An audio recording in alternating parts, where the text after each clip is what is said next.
Mais on commence par une question qui peut vite tourner au casse-tête. Où peut-on trouver des masques de protection? On en parle de plus en plus, on en voit de plus en plus, et on murmure qu'il sera peut-être obligatoire bientôt d'en porter pour pouvoir retourner au boulot. Va donc pour le masque, mais lequel choisir? Masque de tissu, masque chirurgical, masque FFP2? C'est pas évident. Et puis surtout, où peut-on les acheter? Linda Bourget a essayé sur Internet et autour de chez elle. Vous allez voir, c'est pas de la tarte. Le premier réflexe pour acheter des masques quand on évite de sortir, c'est bien sûr d'aller voir sur Internet. D'abord, les sites des grands groupes de pharmacie. Tous en rupture de stock. Bon, les magasins de bricolage? Pas mieux. Restent les sites qui vendent de tout. Chez Brac, on tombe sur des masques avec un envoi promis rapidement. 169 francs pour 25 pièces, quand même près de 7 francs le masque. On commande. Sur Amazon, il y a des dizaines de modèles. Par contre, gare au délai de livraison. Pour limiter l'attente, on ne retient que les lots stockés en Europe, livrables sous 2 semaines. Et là, il ne reste que 2 produits, ces masques en tissu réutilisable et ces masques chirurgicaux dans le panier. En attendant, on va quand même aller voir dans les pharmacies de Fribourg si on peut en acheter directement. Alors, pas de masque ici.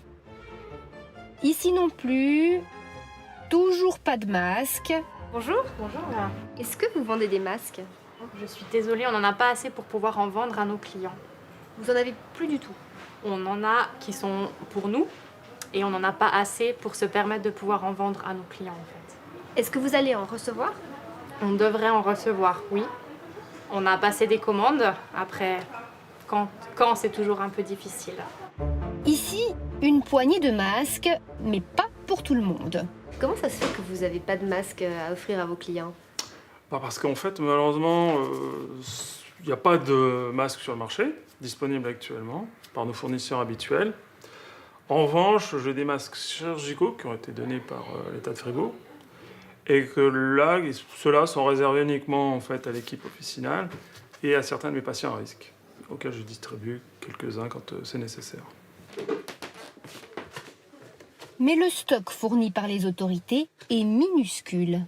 Et là, c'est tout ce que vous avez? Ça, plus ça. Voilà. C'est pas beaucoup, Ça hein? me regarde pas. Non. Il en faudrait pour tout le monde. Oui, ce que je veux dire, c'est ceux qui sont à risque, mais aussi peut-être les autres. Et tout d'un coup, enfin, ce panneau à l'entrée d'une pharmacie indépendante. Bonjour. Bonjour madame. J'ai vu que vous aviez des masques de protection, c'est assez rare. En ce moment, vous avez quoi? Alors on a des masques de type chirurgical que vous pouvez porter 4 heures de temps. Ok. Vous pouvez m'en montrer un s'il vous Oui. plaît? Donc, il se présente comme ça. Et celui-là, vous le vendez à combien? Alors ce masque est au prix de 4 francs. 4 francs. Pièce. Le prix 4 francs pièce, c'est effectivement... Comment vous les avez eus et puis pourquoi est-ce qu'ils sont aussi chers que ça? Alors à la fin février, on a eu de plus en plus de demandes de masques de gens. La première réflexion a été, il faut protéger notre équipe. Il faut qu'on ait des masques pour qu'on puisse continuer à travailler et pour qu'on puisse se protéger nous-mêmes, que nos employés protègent leur famille quand elles rentrent chez elles. Et puis après, on a eu des offres. Des gens nous ont dit, vous voulez des masques? Et puis on s'est dit, mais pourquoi pas? Mais il fallait en acheter par milliers et à des prix très élevés d'achat. Et on s'est dit, ben voilà, on a de la demande, on va être transparent, on va expliquer aux patients que oui, vous pouvez avoir des masques, mais c'est à ce prix-là. Et nous n'avons jamais été en rupture depuis le début de la pandémie. Madame. Vous pouvez payer par carte? Volontiers. On en prend un et on garde précieusement l'unique masque trouvé dans les pharmacies de Fribourg. Avant de rentrer, on va faire un tour chez une couturière, car l'alternative, ce sont les masques faits maison.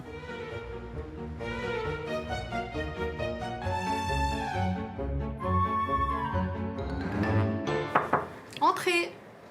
Nélia reçoit sur rendez-vous les clients en quête de masques. Les commandes oscillent entre 50 et 100 pièces par jour. Elles viennent notamment d'entreprises qui veulent équiper leurs employés. On a plusieurs masques. On a par exemple le masque qui est à mettre le filtre à l'intérieur. On enlève, on peut laver, c'est un molleton, c'est 100% coton. On peut le laver à 95 degrés. Le masque, c'est un 100% coton aussi, on peut le laver à 60 degrés. Et une fois qu'ils sont secs, il faut juste tirer d'un côté et de l'autre. Et le molleton reste à l'intérieur. Sinon, on a les masques que justement le molleton il est déjà à l'intérieur. C'est cousu, il y a les élastiques que voilà, vous pouvez les utiliser. Laver aussi à 60 degrés sans problème. Et puis si vous voulez mettre en machine à sécher aussi. Très bien, merci. Un peu de coton, des élastiques, pas mal d'agilité au niveau des doigts et en un quart d'heure, on obtient un masque vendu entre 10 et 12 francs. Et voilà, votre masque est prêt, madame. Magnifique, merci. Retour à la maison. Du côté de la boîte aux lettres, une première commande arrive après 2 jours seulement, la suivante au bout de 3. Des masques estampillés FFP2, réputés particulièrement efficaces, et des masques chirurgicaux.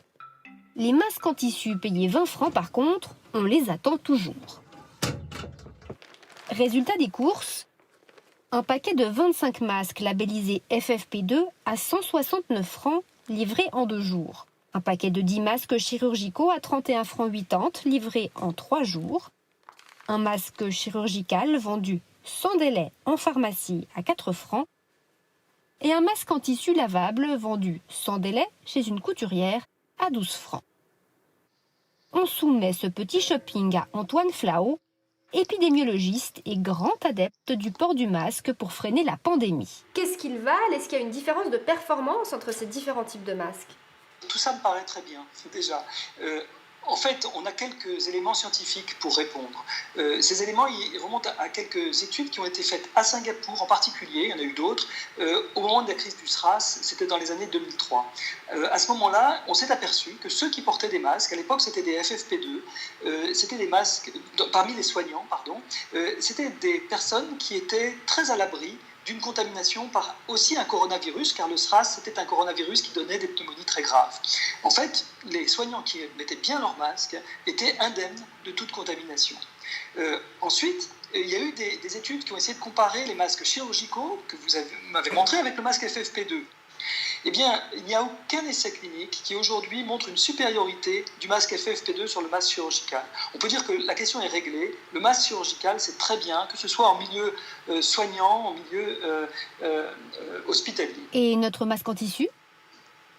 Un masque en tissu qui a une épaisseur de tissu suffisante pour filtrer ces gouttelettes de postillon me paraissent aussi des masques tout à fait intéressants en l'absence de masques normalisés sur le marché, en particulier quand il y a une pénurie de masques comme on en connaît aujourd'hui.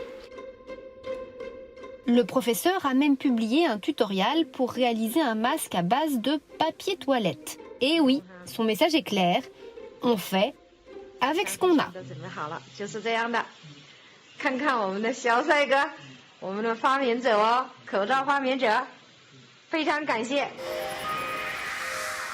Bonjour Linda Bourget. Bonjour.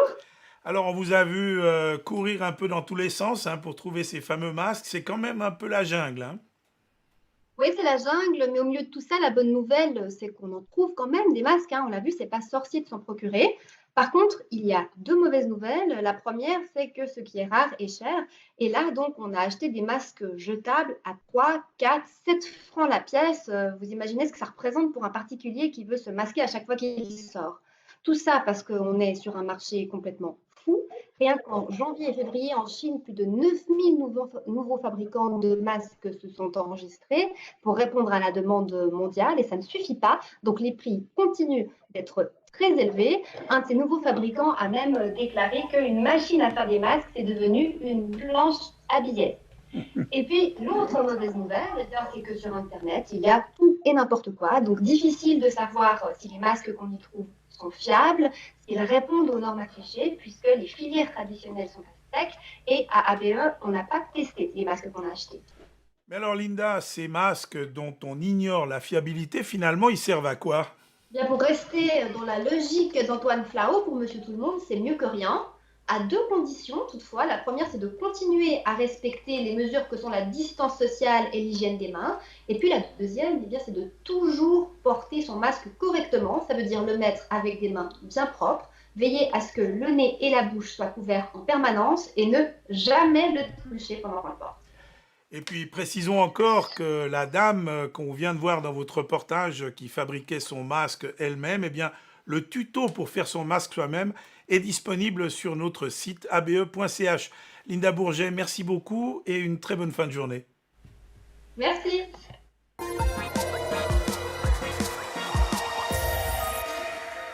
Confinement ou pas, les cheveux, ça continue à pousser. Et comme les coiffeurs, les barbiers, les salons d'esthétique sont tous fermés, avouez qu'il y a de quoi se les arracher, les cheveux. Viviane Gabriel et Michael Dirani ont retrouvé des professionnels du ciseau, du rasoir et de la coloration qui avaient participé à d'anciennes émissions d'À bon entendeur et leur ont demandé de vous montrer comment on peut se couper les cheveux, se tailler la barbe ou se refaire une couleur sans sortir de chez soi.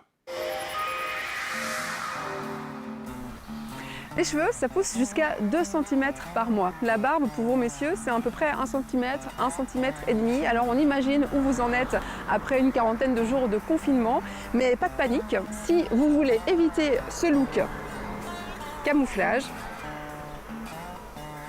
À bon entendeur vous propose aujourd'hui une alternative et ça se passe juste ici. Dans le salon de ce barbier d'Yverdon, où ABE s'était rendu pour la première fois en février.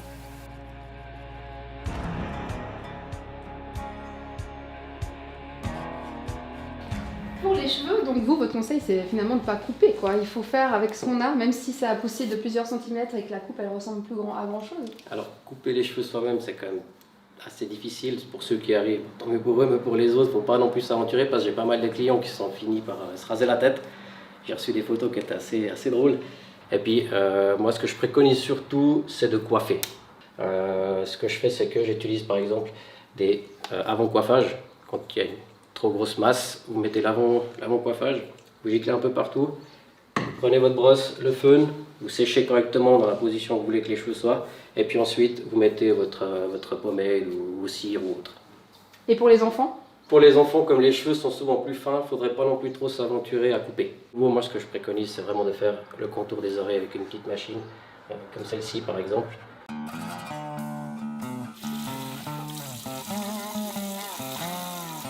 Prendre une brosse, la chose la plus importante, et puis tout simplement comme ça. Ensuite, une fois qu'on a terminé avec la brosse, il vous faut prendre une tondeuse pour la taille de barbe. On enclenche, et puis vous pouvez essayer de dégrossir un maximum. Toujours bien faire attention de ne pas planter la machine dedans, mais toujours travailler un petit peu en externe. Il vous faut une tondeuse de finition. Vous tirez bien correctement, vous mettez la tondeuse, tentez et vous tirez vers le bas. Et vos clients habituels, ils vous appellent beaucoup, ils sont désespérés ou bien ? Alors on reçoit beaucoup d'appels, ouais, effectivement. Il y en a pas mal qui seraient prêts à payer très cher parce que c'est là qu'on voit qu'en fait les hommes tiennent quand même à leur image, à leur look. Mesdames, si vous aussi vous teignez les cheveux, de deux choses l'une, soit votre coiffeur est fermé, soit le rayon couleur de votre magasin est fermé. Alors, que faut-il faire? Que faut-il absolument pas faire? On va poser la question à une pro tout de suite. Et elle s'appelle Charlotte Haguer. Nous l'avions rencontrée en 2019 dans cette académie de coiffure à Lausanne. Ce qu'il faut faire, c'est éviter d'avoir une raie nette, parce que c'est là qu'on va, ou alors les attacher très serrés, les tirer en arrière, parce que là c'est inévitable, on voit les cheveux blancs.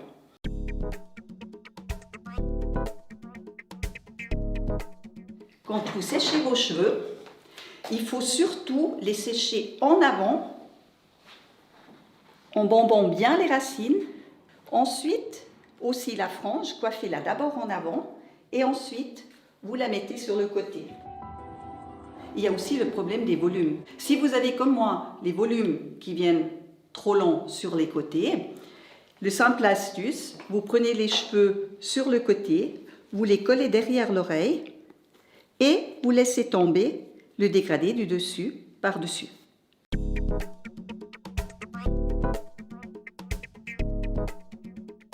Un cheveu mi-long, c'est plus simple.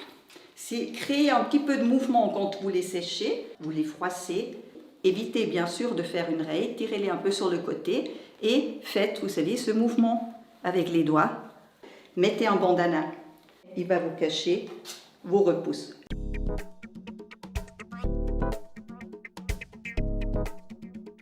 Il faut crêper légèrement, juste les émergences au départ. Et quand vous les attachez, il ne faut surtout pas attacher les premières, garder quelques fines mèches devant. Et quand vous les tirez en arrière, vous ne les tirez pas trop. Et les cheveux devant, après, vous pouvez jouer avec pour qu'ils cachent cette vilaine repousse. Alors là, on n'a pas accès aux couleurs, mais il y a quand même des trucs pour masquer un début de racine. Vous pouvez simplement utiliser votre mascara. Si vous avez un mascara brun, alors vous pouvez simplement l'appliquer devant, sur les repousses. Vous pouvez utiliser le crayon pour les cils, les sourcils. Alors moi le problème c'est pas les cheveux gris, je compose avec, le problème c'est la frange. Alors Charlotte, moi est-ce que je peux faire quelque chose pour ma frange? Voilà les outils que j'ai à la maison. Alors oui, si vraiment ça devient trop long, il y a juste quelques précautions à prendre pour pas qu'on se trouve avec la frange au milieu du front. Vous prenez votre mèche, vous la séparez en deux. Comme ça? Oui, très bien. Hop. Chic. Vous la descendez jusqu'en dessous des sourcils. Comme ça. Alors il faut que je prenne les ciseaux, je prends les petits. Voilà, il faut prendre le pen dans la main gauche bien sûr. Et donc il vaut mieux prendre le petit ciseau. Ouais. Mais il faut bien que votre mèche, vous l'enfoncez bien dans le pen, que la mèche dans elle la est main bien gauche, à c'est pas base. facile. Voilà, quelque chose comme ça? Oui, et vous descendez. Ok. Plus restez près de la tête. Le pen, il est contre votre front. Vous l'appuyez contre le front et vous descendez encore. Voilà. Comme ça. Et avec le ciseau, vous ne coupez pas avec le ciseau tout droit parce que votre ciseau de ménage, de toute façon, la mèche, elle va filer, elle va sortir. Il faut juste couper avec la pointe du ciseau en diagonale. Voilà, mais c'est difficile de faire droit, non? Le but, c'est pas que ça soit droit. Vous pouvez vraiment couper à ras du peigne. L'avantage, c'est que vous ne donnez aucune tension sur le cheveu parce que si vous tenez votre mèche, c'est là que justement vous donnez une tension. Au moment où vous lâchez, elle va se trouver plus haut. Donc ensuite, vous descendez la deuxième mèche et vous la coupez nouveau sur la première de la même manière. Là, je suis à peu près comme avant? Ouais. Moi, j'arrive pas à voir, mais je vous fais confiance. Et donc là, je coupe bien contre. Voilà. Recoiffez votre frange. Menez partout. Qu'est-ce qu'on pense? Merci. De rien, avec plaisir. En vivant coincé entre nos quatre murs, on a souvent une furieuse envie de se bouger, de se dépenser, de faire du sport. Évidemment, impossible d'aller au fitness ou au stade pour transpirer. Pour les lève-tôt, il y a 11 bouges. L'émission rigolote d'exercice en chambre de la RTS, c'est tous les matins à 8h. Bon, pour les un peu moins lève-tôt, je vous donne un petit truc, c'est rediffusé autour de 12h15. En dehors de la TV, une myriade de coachs et d'applications proposent des exercices virtuels par écran interposé. Et ça marche très fort. Reportage François Heger. Salut Mika, t'es prêt là, t'es chaud? La séance de télétravail va débuter d'ici quelques minutes. Une séance de travail un peu particulière. Salut Michel, salut, je vous vois, simplement lever la main. Je vois que chez Vincent, tout le monde est prêt, debout, magnifique. John est à fond, taquet. Comme tous les lundis soirs depuis quelques semaines, ce coach sportif va donner son entraînement. Il y a du monde ce soir, ça fait plaisir. Il y a ce soir... Combien? 26 personnes connectées pour l'instant. 26 personnes connectées et une cinquantaine qui vont transpirer un peu différemment. Avant le confinement, Luca Morelli et son équipe accueillaient leurs clients dans une salle de sport de plus de 200 mètres carrés à Villeneuve. Le changement est donc assez brutal. Dans le cadre de travail personnel que j'ai, ça fait très bizarre. Je me trouve dans ma chambre à coucher où Là, il y a mon lit et là, mon espace ordinateur. Et puis, c'est ici qu'on va faire l'entraînement. C'est ici qu'on va diffuser et entraîner les gens pour ce confinement. Ils étaient là la semaine passée, donc ils savent où... Luca Morelli a adapté ses entraînements pour qu'ils puissent être effectués en famille, dans un espace restreint. On essaie de garder toujours de la mobilité musculaire, articulaire principalement. On essaie de travailler beaucoup de coordination. Et puis du coup, on a besoin de peu d'espace. On peut dire peut-être 2 à 4 mètres carrés pour faire l'entraînement. Donc, je propose qu'on démarre l'entraînement. Est-ce que vous êtes tous prêts? Allez, bon entraînement à tous! Le premier mouvement, ça va être des fentes et des squats. Un squat... Ce Tessinois est coach sportif depuis plus de 15 ans. Après avoir été gymnaste de haut niveau et prof de sport, il s'est spécialisé dans l'entraînement de haute intensité. On a 10 secondes maintenant, vous pouvez oxygéner un tout petit peu. On expire grand, on expire. On passe sur le deuxième mouvement. Ok, regardez, venez vers le bas. Vous êtes en pompe, triceps, vous serrez les coudes. Vous avez l'option sur les genoux ou sur les pieds. Ce soir-là, sa femme participe aussi à l'entraînement. Plus facile de faire du sport à plusieurs, surtout dans cette période très particulière. La chose qui est très importante aussi, c'est de créer un contact social avec les gens. C'est une des choses qui aujourd'hui, on n'en a pas assez, on n'en a plus. On est passé de tout à rien. Donc c'est clair qu'en faisant des entraînements un peu tous virtuellement, on se voit, on peut se causer, on peut passer un moment convivial. 7 secondes. 5, 4, 3, 2, 1. Ouais, Faire de l'effort, c'est renforcer ses défenses immunitaires, relâchez, bravo. se faire du bien au corps et à la tête, C'est génial, donc encore bravo à vous. et aussi compenser certains éventuels excès du confinement. Faut aller boire l'apéro maintenant. Apéro. Ciao, ciao. Pour ses rendez-vous hebdomadaires, Luca Morelli a décidé de ne pas faire payer ses clients. Ce qu'on vit, c'est pas chouette, et donc je pense qu'il faut faire des actions dans la vie, et puis ma foi, si on gagne un peu moins d'argent, c'est pas si grave. Et il n'est pas le seul à offrir ses services pour le bien de la communauté. À Köniz, dans le canton de Berne, ce jeune sportif propose des moments d'effort gratuits aux seniors confinés et motivés. Mais pour d'autres coachs sportifs, l'ambiance n'est pas à la fête. Toutes les salles de sport sont fermées depuis mi-mars et certains ont déjà dû mettre la clé sous la porte. D'autres survivent grâce au numérique. L'utilisation des portails ou applications de sport a littéralement explosé. La Migros en a fait l'expérience avec Impulse, son offre digitale de sport et de santé. Le portail a enregistré un nombre record d'inscriptions avec 30% de nouveaux utilisateurs. Fabiana Fetuna est coach sportif pour Impulse. Elle a aussi dû s'adapter à cette période si particulière. Oui, on a adapté le contenu. On va se focuser plus sur des thèmes qui sont optimaux pour cette période. Par exemple, dans le fitness, on va faire des vidéos plus simples avec des équipements qu'on a à la maison, avec une bouteille de lait, avec une chaise.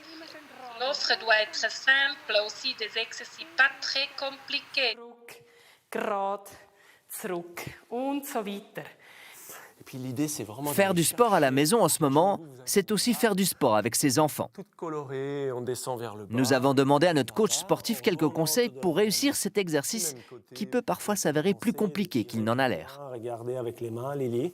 La première chose à penser, c'est un tout petit peu la sécurité des enfants. Bien sûr qu'il ne faut pas que, grâce au sport, ils se blessent. Ça, c'est la première chose qu'il faut penser à la maison.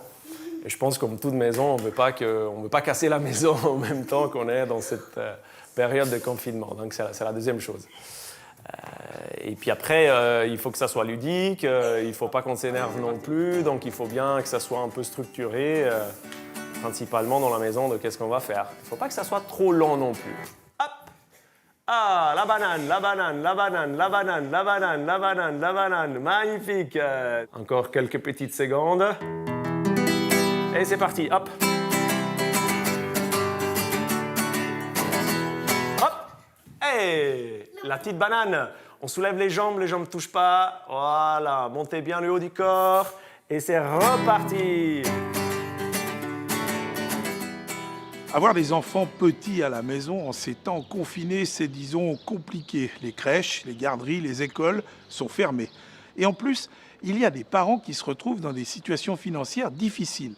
Car même si elles n'accueillent plus d'enfants, il y a des crèches qui continuent à envoyer les factures et qui exigent d'être payées. Plusieurs parents nous ont écrit pour nous alerter. Parmi eux, Pascaline Bossy, Linda Bourget l'a rencontrée. Ria, en Gruyère. C'est ici qu'habitent Pascaline Bossy et son compagnon. Ils ont 2 enfants, Jules, 4 mois, et Arthur, 4 ans. Comme dans beaucoup de familles, la crise sanitaire a complètement bouleversé l'organisation familiale et l'équilibre financier. On a 2 enfants qui fréquentent une crèche. Bien évidemment, ça se paye d'avance. Donc le mois de mars était déjà payé. Et le problème qu'on a rencontré, c'est qu'à partir de mi-mars, on n'a plus pu les mettre du tout. Raison pour laquelle on demande le remboursement de la moitié du mois de mars. Jules, le tout petit, venait de commencer une période d'adaptation à la crèche. Depuis mi-mars, comme ils ne font pas partie d'une famille prioritaire, les 2 enfants n'y ont plus accès. Au total, Jules n'aura passé que 2 heures à la crèche. Alors au final, pour notre petit, on a payé à peu près 600 francs pour 2 heures de crèche. À l'arrivée, la facture pour les 2 enfants est salée. Pour le mois de mars, c'est plus de 1400 francs, une somme qui passe assez mal. Il y a une question de principe, parce que je ne vois pas pourquoi je payerais un service qui n'a pas été accordé à mes enfants. Et puis, au final, on fait aussi attention, parce qu'on est tout le temps là. Il y a un budget repas qui est différent aussi. Donc, on fait aussi attention, évidemment. Et puis, parce que vous avez une perte de revenus? Oui, tout à fait. Comme, je pense comme pas mal de monde, on a tous une perte de revenus. À Vauru, voici la crèche Pop et Popa. Elle fait partie d'un groupe qui gère 52 crèches en Suisse. Pour son patron, il n'y avait pas 36 moyens pour s'en sortir. Mon souci de patron, c'est finalement de pouvoir payer les salaires à la fin du mois. Et on était jusqu'à il y a quelques jours, et on est toujours dans certains endroits, dans l'incapacité totale de déterminer quels seront nos revenus actuellement. Donc, la seule source qu'on a actuellement fiable et contractuelle, ce sont les parents. Pour le moment, pour le mois d'avril, on n'a pas reçu de facture parce qu'on a reçu un communiqué à tous les parents qui nous disait que pour le moment, le mois d'avril ne serait pas facturé, mais que la somme était due. Donc ça a quand même été écrit noir sur blanc que la somme est due. Et voilà, on n'est pas forcément d'accord avec ce genre de choses, étant donné que nos enfants n'ont pas du tout fréquenté la crèche au mois d'avril. Économique, nous, on ne va pas faire de bénéfices, spécialement sur cette période, évidemment. Et ce n'est pas du tout notre but. Notre but, c'est juste de pouvoir continuer à payer nos obligations actuelles. Et puis, une fois qu'on aura tous les éléments en main pour calculer définitivement ce qu'on aura vraiment pu obtenir comme aide de divers endroits pour mars, pour avril, voire pour mai si ça continue. Ça veut dire qu'à moyen terme ou à plus long terme, effectivement, quand la crise sera derrière, les parents peuvent s'attendre à récupérer sous une forme ou sous une autre tout ce qu'ils auraient payé dans le vide. Mais effectivement, nous, on va faire tout notre possible pour rembourser aux parents les montants. Maintenant, je ne peux pas garantir que le 100% leur sera remboursé et sera possible de le faire. Espérons donc pour toutes ces familles qu'une solution financière sera trouvée et surtout que les enfants pourront bientôt retourner à leur crèche.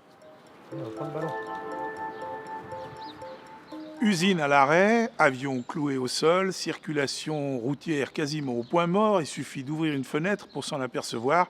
À l'extérieur, l'air est devenu beaucoup plus pur. C'est d'ailleurs une des rares bonnes nouvelles de ces dernières semaines. Pour ce qui est de la pollution à l'intérieur des appartements, par contre, le confinement, ça n'a pas vraiment arrangé les choses. Reportage, Régis Migy. Depuis l'entrée en vigueur du confinement, la circulation routière a baissé de près de 70%. Une réduction qui a un impact direct sur certains polluants, même si la météorologie, le vent en particulier, a aussi une influence. On est passé de la théorie à la pratique en temps réel. qu'on pouvait modéliser. On n'a jamais vraiment pu faire l'exercice grandeur nature. Puis là, tout d'un coup, on a cette opportunité. Les stations de mesure continuent à fonctionner. Puis on constate vraiment cette nette diminution, mais pas que chez nous. Dans tous les grands centres urbains à travers le monde, il y a une nette amélioration de la qualité de l'air extérieur. Un impact très important sur un polluant en particulier.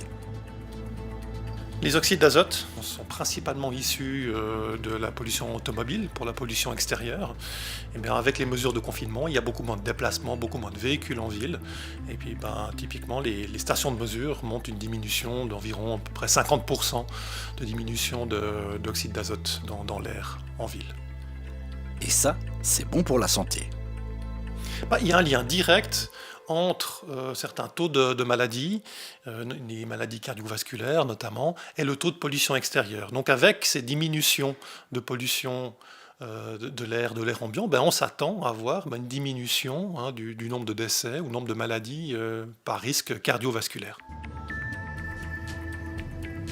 Même s'il faudra attendre des études pour démontrer les conséquences de cette baisse de pollution extérieure, le confinement, lui, pourrait avoir un effet plutôt négatif sur une autre forme de pollution, souvent méconnue, celle de l'intérieur de nos appartements. L'air que l'on respire à l'intérieur de nos habitations peut être de 5 à 10 fois plus pollué que l'air extérieur. Et cette pollution a 3 sources différentes. Il y a bien entendu ce qui peut être amené par l'air extérieur dans nos habitations. Mais ce n'est de loin pas la source de pollution la plus importante. La pollution pouvant émaner des matériaux qui ont servi à la construction de notre habitat et de nos meubles peut être plus grande encore.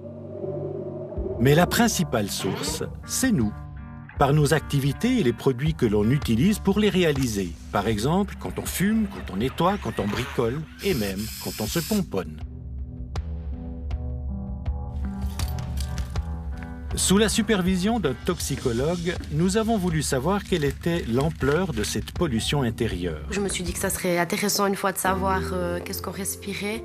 Malgré le fait qu'on habite en campagne, je me suis dit avec toutes ces bougies que j'allume, j'en allume énormément en une fois. Je peux en allumer par soir jusqu'à 20 bougies en même temps, en fait. Et puis l'air, elle est peut-être pas aussi bonne que je le pense, quoi. Bien vu, madame. La qualité de l'air qu'on respire chez vous est jugée mauvaise. En cause notamment les terpènes, des composés organiques volatiles émis par les bougies parfumées et les huiles essentielles. Nos tests en ont révélé 8 différents. Dans cette demeure, l'ensemble des coffres décelés atteint 1400 microgrammes par mètre cube, soit 1,4 fois la valeur limite maximale recommandée par l'Office fédéral de la santé publique, une valeur limite fixée à 1000 microgrammes par mètre cube et qui est, soit dit en passant, 3 fois plus grande que celle admise en France. Ce mauvais résultat s'explique aussi par la profusion de siloxane, ces composés organiques volatiles issus principalement de cosmétiques mais aussi de matériaux en silicone ou de peinture. Ici, la proximité de la salle de bain... Nous avons retrouvé le toxicologue qui, à l'époque, avait effectué les tests. Est-ce qu'en plein confinement, les résultats seraient très différents ?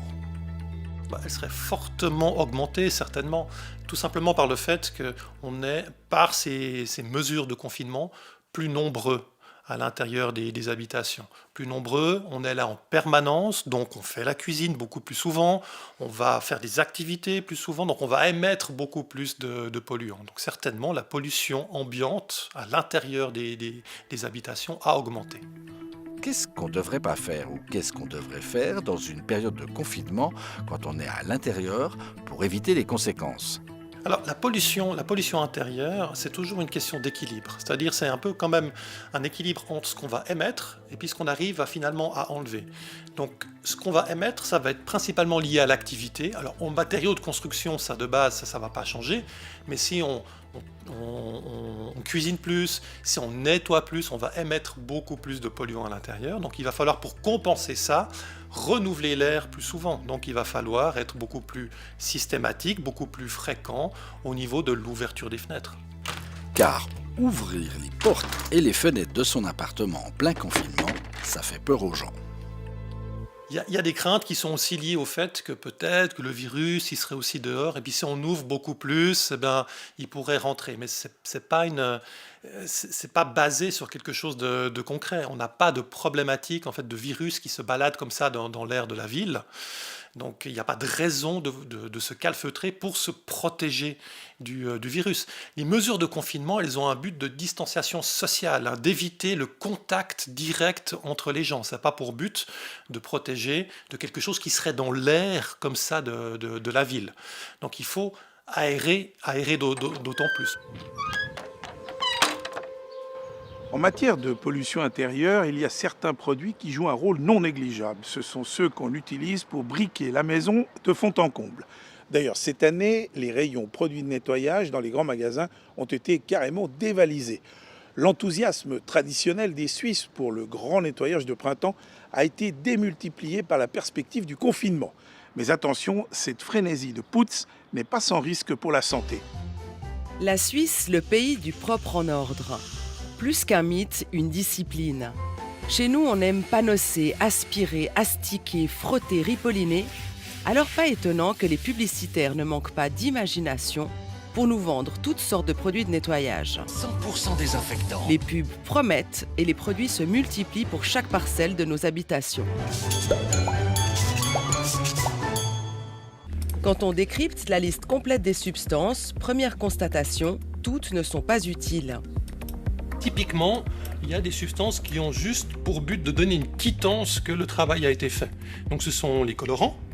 Si on voit que tout d'un coup que l'eau elle a changé de couleur parce qu'on a rajouté un colorant flashy dedans, on a la quittance visuelle qu'on a mis le produit, donc qu'on a fait le boulot. Il y a des parfums pour lesquels on a été tous éduqués à rechercher ce marqueur de propre. Une lessive qui est propre, elle sent quelque chose. Un local qui a été nettoyé, il sent quelque chose. Ils sont le propre. Alors que c'est une aberration parce que le propre ne sent rien par définition. Des substances dont on devrait pourtant se méfier. À partir du moment où on commence à voir apparaître le mot parfum, par exemple, et que l'on sait qu'on a des personnes sensibles qui peuvent avoir des problèmes respiratoires ou des problèmes de peau, c'est justement des produits, des formulations qu'il faudrait limiter. Limitation des yeux, tenir hors de portée des enfants, porter des laver abondamment à l'eau. Écrites en tout petit, les indications sur les produits ne sont pas simples à déchiffrer. Sur certains produits, il est indiqué qu'il faut s'équiper de gants et même de lunettes. Pourtant, nous sommes peu à nous protéger, même chez les professionnels. C'est vrai qu'il faudrait utiliser des lunettes, je ne savais pas, mais les gants, oui, je devrais. Puis pourquoi vous ne les utilisez pas? Parce que j'arrive pas à travailler avec les gants. Il faudrait, mais j'ai déjà les mains toutes mouillées. J'ai déjà les mains toutes moites. Et ils sortent même plus les gants. J'arrive pas, moi les gants, ça me fait, je transpire tout de suite. C'est impressionnant. Ne pas respecter les mises en garde peut avoir des conséquences. J'ai mélangé de l'anticalcaire avec de la javel et ça fait une fumée, ça m'a brûlé tout à l'intérieur jusqu'au poumon.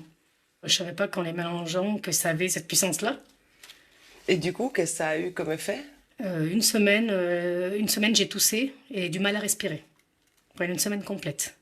Et ça me brûlait, ça me faisait mal. Dès que je toussais, j'avais mal à l'intérieur. Ces produits, on les utilise souvent, parfois tous les jours, sans vraiment avoir conscience de leur danger. On parle des produits pour nettoyer la salle de bain, mais je vais en avoir pour nettoyer le salon, je vais en avoir en fait pour nettoyer les moquettes, j'ai les lessives, j'ai les parfums d'intérieur. Tout ça, c'est des éléments en plus sur un énorme cocktail qu'on s'expose en permanence au fil du temps. Donc c'est une prise de risque. C'est clairement en fait une prise de risque.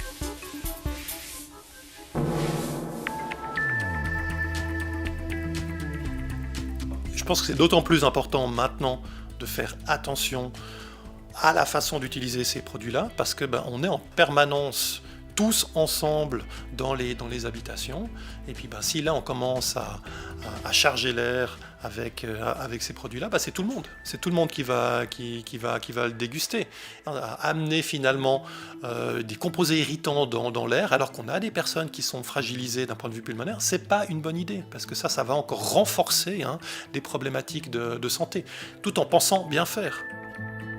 Ce qui est vraiment très très important en termes de nettoyage, c'est chaque fois que l'on rentre de dehors, c'est de se laver les mains. Absolument se laver les mains fréquemment, à l'eau et au savon. On ne parle même pas ici de désinfection, un nettoyage mécanique. C'est absolument clé. Et s'il y a une chose finalement à faire, c'est celle-là. Et quand on ne fait pas de sport, qu'on ne se coupe pas les cheveux, qu'on ne s'occupe pas des enfants et qu'on n'est pas en plein nettoyage, il y a toujours les joies du e-commerce. Ces dernières semaines, il a connu une expansion fulgurante. Il faut dire que la tentation est grande en plein confinement de continuer son shopping comme si de rien n'était en quelques clics. Mais attention, prévient notre chroniqueuse Leila Roli, attention quand même à ne pas commander tout et n'importe quoi.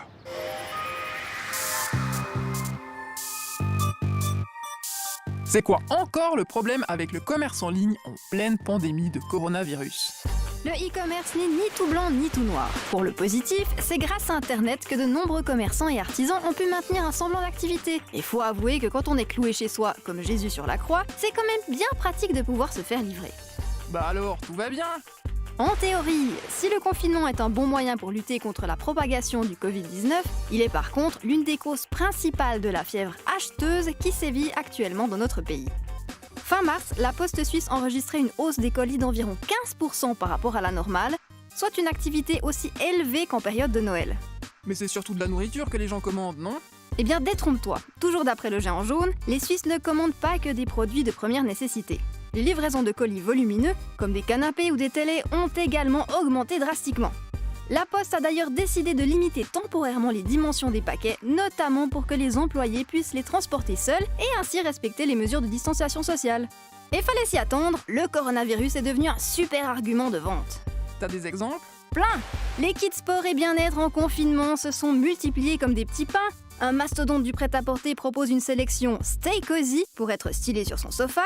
Une grosse enseigne d'ameublement mandate des vedettes d'Instagram pour nous persuader que c'est LE moment rêvé pour changer de mobilier. Mais la palme revient à un spécialiste des stations de repassage qui vante les vertus antibactériennes de ses fers tout en suggérant d'utiliser ses planches comme bureau d'appoint, idéal pour le télétravail. Et tout ça, ça a des conséquences, je présume. En plus de l'impact écologique de la surconsommation et de la surcharge des employés de la Poste, tu veux dire? Oui. Comme il y a plus de commandes, les délais de livraison s'allongent et les envois importants comme la nourriture ou les médicaments prennent plus de temps à arriver. Alors on fait quoi? Pour le bien commun, les achats en ligne devraient être réservés à des articles strictement nécessaires, ainsi qu'aux commandes destinées à soutenir de petits indépendants de nos régions. Et puis, pour s'aider un peu à ne pas céder au superflu, il suffit de se dire que tout ce qu'on achète aujourd'hui sera probablement obsolète ou démodé quand on pourra à nouveau se pavaner en société. Le 24 mars dernier, nous vous avions parlé de ce kit homéopathique que le pharmacien genevois qui le vendait avait subtilement baptisé kit Coronagrippe. Un nom un peu maladroit par les temps qui courent. Eh bien, juste après l'émission, la pharmacie a supprimé ce nom de kit Coronagrippe en reconnaissant que ce n'était pas très approprié. Elle s'est aussi excusée auprès du laboratoire qui le fabrique, laboratoire qui n'a évidemment aucune responsabilité dans cette affaire. Et elle a enfin écrit au pharmacien cantonal pour l'informer que le produit serait désormais vendu sous un autre nom.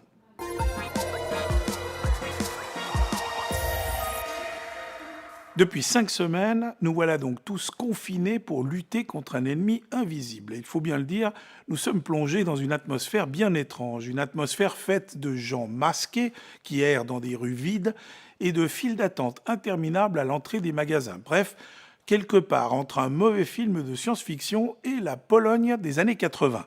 Une journée au temps du coronavirus, petite balade presque poétique signée Maria Nicolier.